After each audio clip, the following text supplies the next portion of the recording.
欢迎观看《说文解字》系列视频。古人相信，当蟋蟀齐声鸣叫的时候，就是秋天到了。但为什么在现代的秋字中，我们已经看不到蟋蟀的形象呢？秋字跟火又有什么关联呢？在本期节目中，我们将一起探索这个字的起源和演变过程，并介绍一些有趣的相关字词诗句。秋字最早见于商代甲骨文，字形是一只长须、长足、薄翼、活灵活现的蟋蟀。有的甲骨文还会加火而写成晦一字。有一种解释是，火代表灶台，天气转凉后，蟋蟀喜欢藏身于散发热气的灶台缝隙。秋字的本意是天气转凉。古人发现蟋蟀一般在秋天鸣叫，所以就以它来表达秋天的概念。今文省略了甲骨文字形中蟋蟀躯干的部分，并错误地将触须写成了禾，将木物写为口。春秋战国时期流行于秦国的纣文及大传，则误将甲骨文字形中的蟋蟀写成了龟，至此秋字变得面目全非。在历史演变中，蟋蟀的象形在秋的字形中已不见踪迹，只留下火部一直存用，并与稻禾匹配，逐渐形成现在的写法。秋天是庄稼成熟、收获的季节。说文解字写道：秋，禾谷熟也。古人采用轮作休耕的方式来管理土地。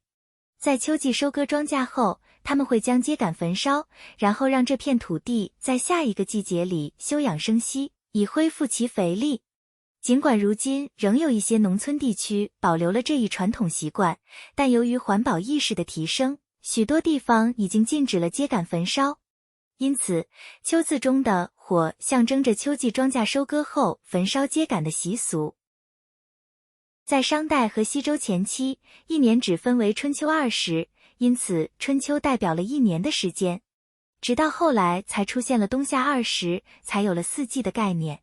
这也解释了为什么有些古书中列举四季时的顺序是春秋冬夏，而不是春夏秋冬。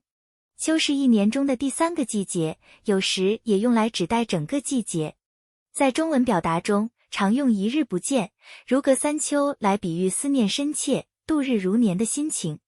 春秋一词不仅指代中国古代的编年体史书，还代表了中国古代的一个历史时期，也常用来表示人的年龄或泛指岁月。人们常用金秋来形容这个多姿多彩的丰收时节。而秋波原指秋天清澈的水波，常用来比喻女子清澈明亮的眼睛。另外，秋毫原本指鸟兽在秋季新生长的细毛，比喻微小的事物。成语明察秋毫形容一个人目光敏锐，洞察事理。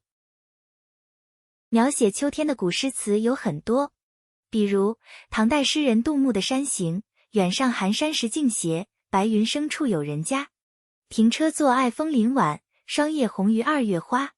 弯曲的石头小路远远地延伸至深秋的山巅，在白云升腾的地方隐约可见几户人家。停下马车来欣赏深秋枫林的傍晚的景色，霜染后枫叶那鲜艳的红色胜过农历2月的春花。唐代诗人白居易在《暮江吟》中写道：一道残阳铺水中，半江瑟瑟半江红。可怜9月初3夜，露似珍珠，月似弓。晚霞倒映在江面上，波光粼粼，江水一半呈现出青绿色，一半呈现出红色。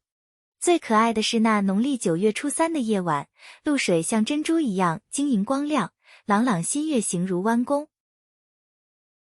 古人根据四季的特征与节奏，总结出了天人合一、顺其自然的养生之道：春生夏长，秋收冬藏。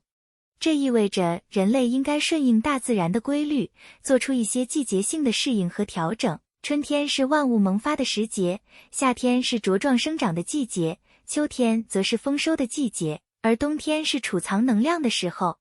这个观念原本指的是农业生产的一般过程，现在也常用来比喻事物的发生和发展过程。现在你明白秋字的来源了吧？